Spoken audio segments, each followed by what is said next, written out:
voulait tuer TV Liberté, vous les en avez empêchés. Avec cette censure bancaire, jamais le pouvoir n'était allé aussi loin, mais jamais vous n'aviez été aussi nombreux à répondre à notre appel. Alors du fond du cœur, je vous remercie tous.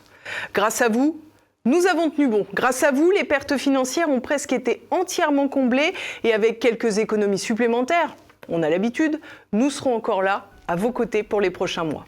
N'oubliez jamais cette expérience. Vous êtes la preuve qu'ensemble, nous pouvons faire échouer leurs plans.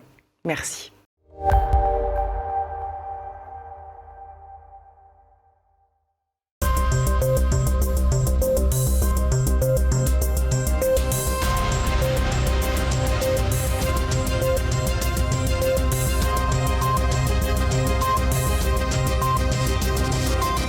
Madame, monsieur, bonsoir, je suis ravie de vous retrouver. Au programme ce soir, nous commençons avec la perspective des nouvelles discussions de paix en Ukraine organisées en Turquie mercredi. Un rendez-vous qui se profile alors que Moscou gagne toujours du terrain et que les Européens incitent Zelensky à poursuivre toujours davantage le conflit.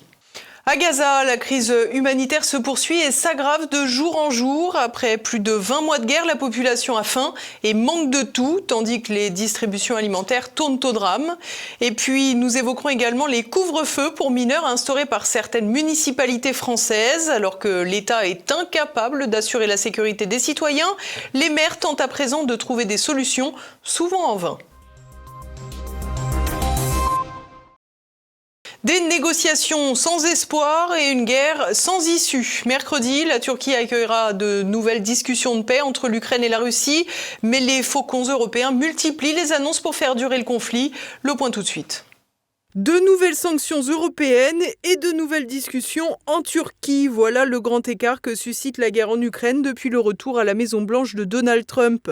En effet, si du côté du président américain, on semble pressé de mettre un terme à un conflit monté de toutes pièces par les néoconservateurs, ces derniers ont su s'expatrier en Europe pour faire durer la guerre. Dans ce cadre, le format Rammstein, du nom significatif d'une base américaine en Allemagne, organisé lundi par visioconférence, a multiplié les annonces concernant des équipements militaires bientôt fournis à l'Ukraine. Missiles Patriot, obus, drones, la foire aux armes fuse à nouveau dans la presse. Toutefois, sur le front, c'est toujours la Russie qui gagne du terrain. Un avantage qui conférera sans surprise une supériorité à Moscou lors des nouvelles discussions organisées mercredi en Turquie pour la 3e fois. Fort des 2 précédentes éditions, le Kremlin a toutefois déjà écarté l'idée d'une avancée miraculeuse lors de ces rencontres. Les médias occidentaux accusent d'ailleurs la Russie d'avoir lancé de lourdes frappes contre son adversaire à la veille des pourparlers, une accusation que les Occidentaux n'avaient en revanche pas prononcée quand Kiev avait lancé une offensive sur plusieurs bases aériennes russes début juin, au moment d'une session de pourparlers. Pourtant, l'Ukraine avait aussi frappé dans le même temps des voies ferrées où circulaient des civils, notamment dans la région de Koursk. Une géométrie variable habituelle en Occident, à laquelle la Russie ne s'intéresse plus vraiment.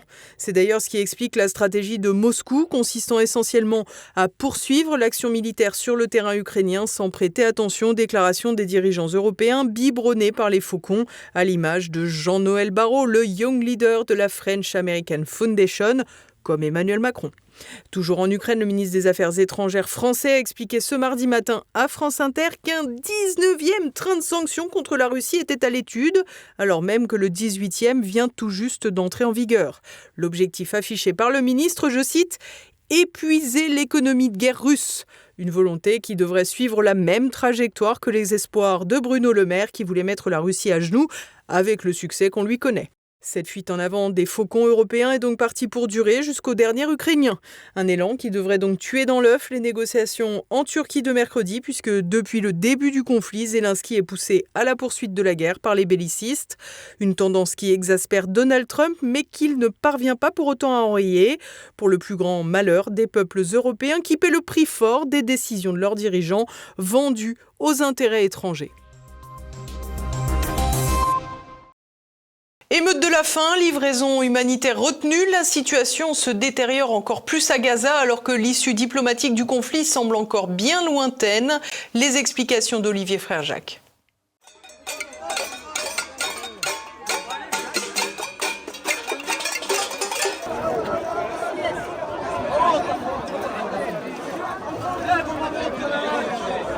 Des distributions de nourriture qui tournent au drame. Dimanche, la défense civile de Gaza a déclaré que les forces israéliennes avaient tiré sur des Palestiniens qui tentaient de récupérer de l'aide humanitaire, tuant 93 personnes. Nouvel épisode macabre alors que depuis plus de 21 mois, la bande de Gaza, territoire exigu, abritant plus de 2 millions de personnes, est plongée dans une crise humanitaire d'une ampleur sans précédent. Le conflit, qui a suivi l'attaque du Hamas contre des civils israéliens le 7 octobre, a transformé cette enclave en l'un des foyers de faim extrême les plus alarmants au monde, aux côtés du Soudan. La situation s'est encore aggravée depuis mars 2025 avec la violation du cessez-le-feu par Tel Aviv et un blocus israélien hermétique bloquant l'entrée de nourriture, de médicaments et d'autres biens essentiels.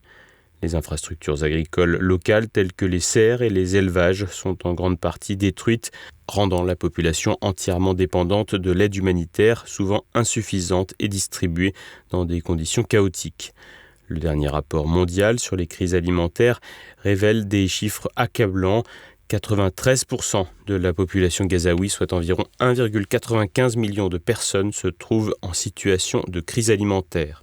Parmi elles, 1 million sont en état d'urgence et un demi-million, soit 22%, en situation de catastrophe, où la malnutrition et la faim menacent directement leur survie.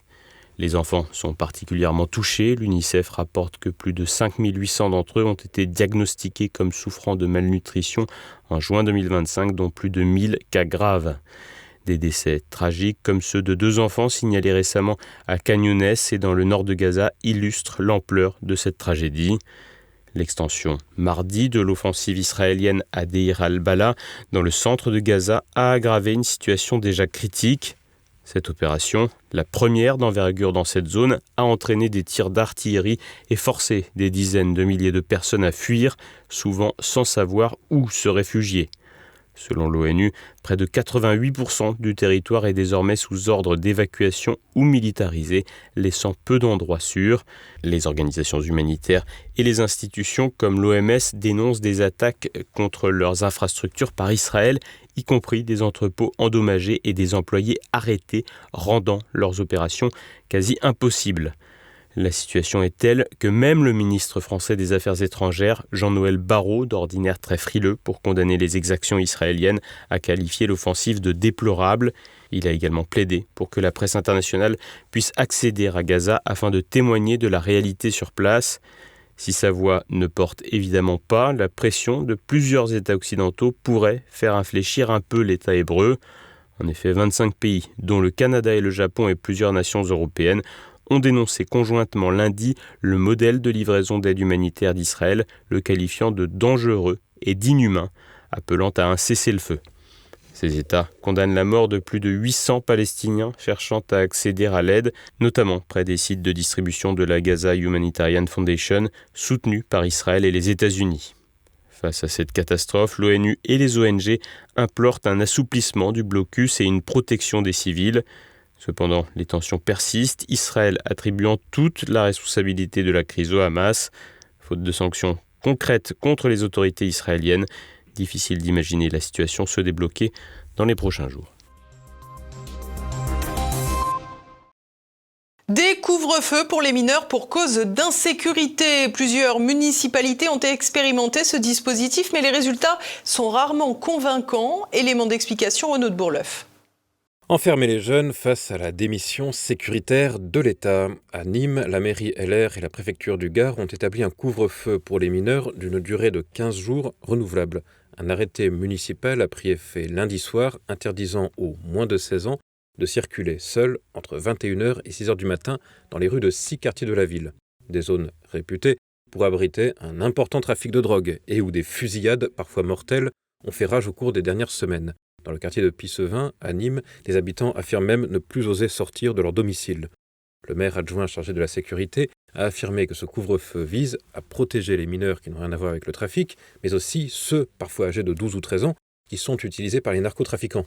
D'autres municipalités de différents bords politiques ont pris des mesures similaires. La mairie socialiste de Saint-Ouen en Seine-Saint-Denis, la mairie Renaissance de Dourdan dans l'Essonne ou la mairie sans étiquette de Triel-sur-Seine dans les Yvelines. À Béziers, un couvre-feu est déployé pour les moins de 13 ans depuis 2024. Ce dernier a été élargi cette année avec un arrêté municipal en mars interdisant la circulation des 13 à 15 ans dans 3 quartiers dits prioritaires de la ville. Et ce pour une période allant du 22 avril au 30 septembre, mais aussi durant l'ensemble des vacances scolaires. Mais l'opération montre déjà ses limites. Dans la ville de Robert-Ménard, dans la nuit de samedi à dimanche, les trafiquants de drogue ont monté un guet-apens contre les pompiers. Ils les ont appelés après avoir mis le feu à des poubelles pour les attirer dans un piège. Les tireurs de mortier d'artifice ont ensuite mis le feu à un appartement. Un scénario proche qui s'est déroulé à Limoges. Samedi, dans la Rome du socialisme, environ 100 délinquants ont tendu un guet-apens des policiers qui, pendant plusieurs heures, ont été la cible de cocktails Molotov, de pavés, de tirs de mortier d'artifice. Si 10 agents ont été blessés, aucune arrestation n'a été effectuée.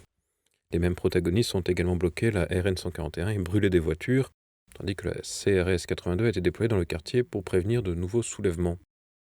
Ailleurs, dans l'Essonne, Nicolas Dupont-Aignan était pionnier de ces couvre-feux pour mineurs, mais il nous explique que cette mesure n'est efficace que sous certaines conditions. Ça ne sert à rien de se donner bonne conscience en mettant un couvre-feu pour les moins de 13 ans, les moins de 15 ans, les moins de 16 ans selon les communes, si ce n'est pas appliqué par la police municipale et la police nationale. Ça veut dire quoi? Ça veut dire concrètement qu'il y a un problème de nombre et de seuil. Dans notre ville, à Hyères, en Essonne, on arrive à le gérer. Pourquoi?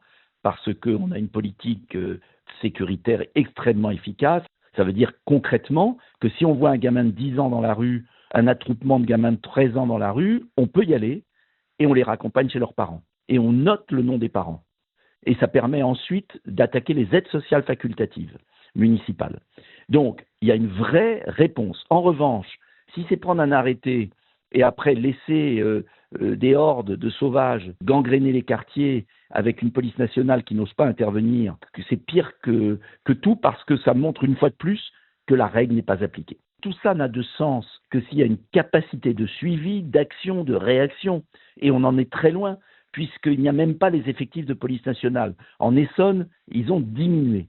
Et aujourd'hui, il faut être clair, les villes qui n'ont pas de police municipale structurée et qui ont un nombre très élevé de jeunes dans la rue ne sont dans la capacité totale de maîtriser les choses, puisque l'État est débordé et impuissant. Et je ne parle même pas de la justice qui nous laisse tomber à chaque fois. Un abandon par l'État conduisant les maires à faire des effets d'annonce. Cyril Aymar-Dunker, membre du syndicat Vigipolice, souligne que dans de nombreux cas, les forces de l'ordre n'ont tout simplement pas les moyens d'appliquer ces mesures. L'efficacité est très limitée à cause de l'effectivité réelle de la possibilité des contrôles mis en place. Quand vous avez un quartier qui est déjà embrasé ou qui encline une très très forte insécurité, si vous déployez des effectifs de police nationale, comme par exemple la CRS 8, vous allez pouvoir réellement faire appliquer et respecter le couvre-feu en même temps que vous allez pouvoir lutter contre les narcotrafiquants.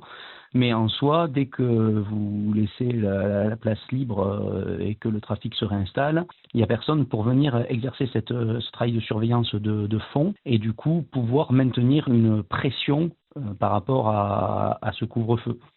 Toujours est-il que ça peut être un élément temporairement qui va apporter un plus, mais l'effet reste assez limité puisque les mineurs de moins de 13 ans qui délinquants ne sont même pas 2% de la délinquance constatée. Alors que de nombreuses villes réputées calmes pendant de nombreuses années, comme Nantes, Bordeaux ou Limoges, basculent dans l'insécurité, la question devrait être au cœur des prochaines élections municipales. Et nous poursuivons avec un rapide tour de France en bref. La France d'Emmanuel Macron désindustrialisée est sous la menace des droits de douane américains. Le ministre de l'Industrie et de l'Énergie, Marc Ferrassi, a convoqué ce mardi un Conseil national de l'industrie exceptionnel pour répondre aux menaces douanières de 30% annoncées par Donald Trump le 12 juillet. Face à l'incertitude, le ministre partagera l'état des négociations et les scénarios envisagés par la France et l'Union européenne. L'objectif est d'informer les entreprises et les salariés tout en préparant une négociation pour un accord équilibré, ou en tout cas le moins catastrophique possible. Le ministère insiste sur la nécessité de contre-mesures fortes pour défendre les intérêts industriels français, troisième secteur industriel européen. Cet avis sera transmis à la Commission européenne. Marc Ferrassi, qui avait déjà réuni le CNI en avril lors de la première vague de surtaxe, estime qu'un accord équitable est la seule issue acceptable pour éviter une guerre commerciale dommageable. La souveraineté industrielle pourrait aussi être une solution, mais elle n'est visiblement pas au programme. Nouveau rebondissement dans l'affaire Delphine Jubilard. 2 mois avant le procès du mari de la disparue, l'ancienne compagne de Cédric Jubilard va être entendue par la justice. Cette dernière, qui a entretenu une relation avec le principal suspect pendant plusieurs mois, aurait des informations capitales pouvant faire avancer l'enquête. En effet, cette femme a expliqué que Cédric Jubilard lui aurait fait des aveux expliquant qu'il avait bien assassiné son épouse en l'étranglant. Il aurait même accompagné ses révélations avec des gestes simulant une clé de coude. Delphine Jubilard aurait à cette occasion griffé l'avant-bras de son conjoint, une blessure qui avait été constatée par le légiste. Selon la maîtresse du suspect, le corps de la jeune infirmière aurait été caché dans une exploitation agricole. Un co-détenu du suspect avait déjà expliqué avoir recueilli des aveux du crime. Des informations qui devraient être explorées d'ici les audiences qui s'ouvriront le 22 septembre prochain. Stellantis visé par une action collective à cause des airbags Takata. Ce mardi, UFC Que Choisir a annoncé avoir lancé une action de groupe contre le constructeur automobile afin que les préjudices causés aux automobilistes victimes des rappels des véhicules soient réparés. En effet, l'association estime que les opérations Stop Drive, opérées depuis 2023, ont été lancées de façon déraisonnée et anarchique. En tout, ce sont 1 700 000 véhicules qui sont concernés par les airbags défectueux et potentiellement mortels. 60 personnes, dont 18 en France, ont été tuées par ces installations censées protéger les conducteurs. En effet, les airbags de la firme japonaise sont susceptibles d'exploser comme des grenades à cause d'un gaz qui se dégrade avec le temps. L'initiative du UFC Que Choisir est la première pour cette affaire dans notre pays où les actions collectives ont rarement de grandes victoires.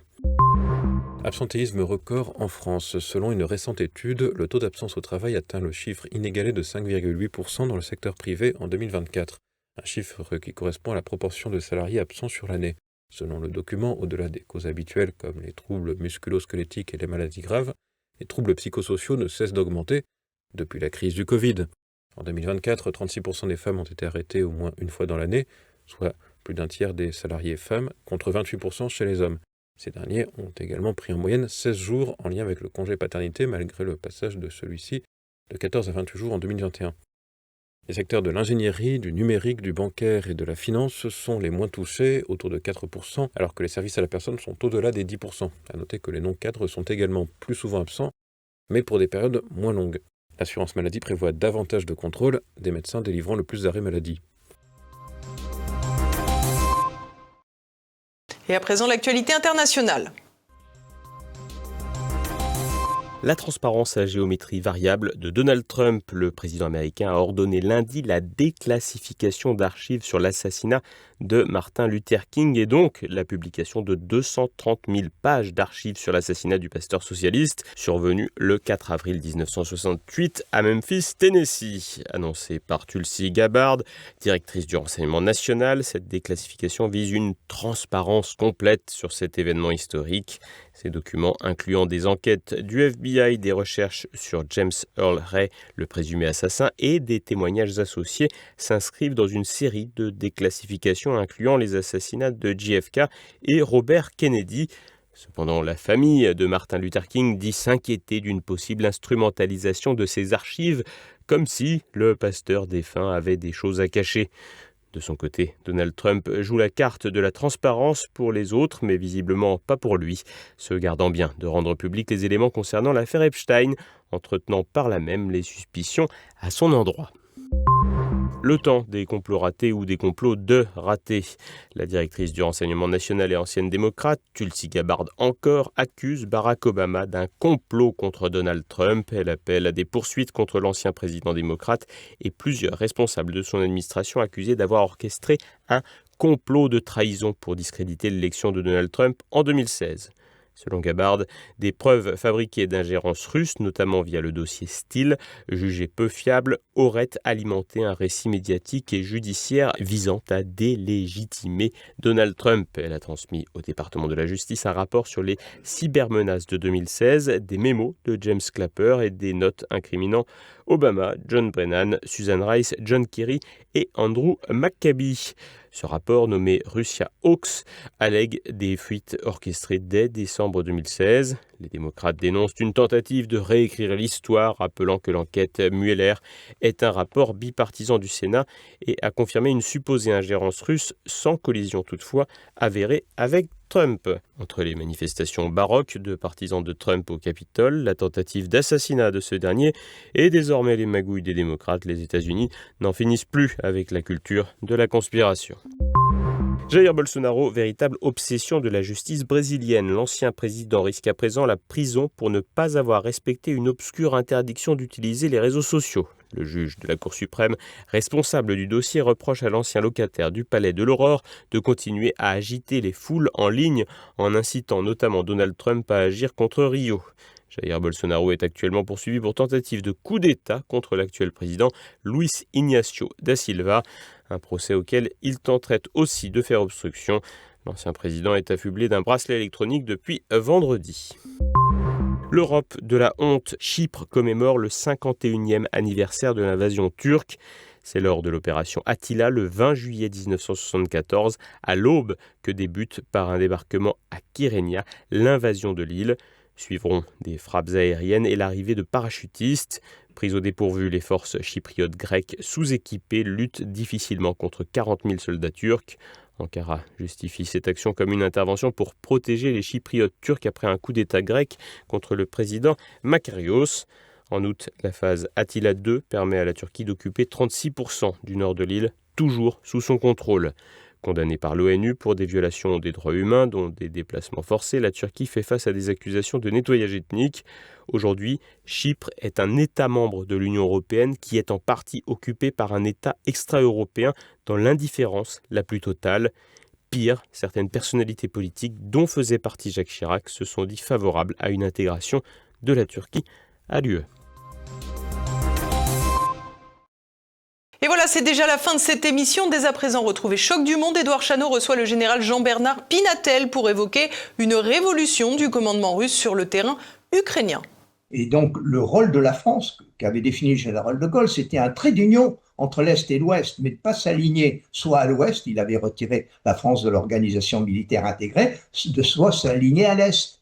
Voilà, donc pour que la parole de la France porte, il faut qu'elle ne soit pas alignée. Or, justement, Macron, comme Hollande, comme Sarkozy, nous a alignés, si vous voulez, sur les États-Unis. Et on voit bien qu'on se fait avoir quand on s'aligne, puisque aujourd'hui, changement de président aux États-Unis qui veut se désengager. Et si vous voulez, il y a une Global Security Review qui vient d'être publiée aux États-Unis et que j'ai traduite entièrement, dans lequel on voit que les États-Unis ne veulent plus de prendre le risque d'être entraînés dans une guerre. Donc, ils ne veulent plus être en première ligne. Demain, mercredi, dès 7h, retrouvez un Zoom avec Maître Guylain Dubois qui raconte l'histoire de Jean-Michel Nicolier, mort en martyr en 91 lors de la guerre entre Serbes et Croates, dans son ouvrage Né français, mort croate. C'est à présent le moment de se quitter. Merci à tous pour votre fidélité. On se retrouve demain pour une nouvelle page d'actualité. Bonsoir.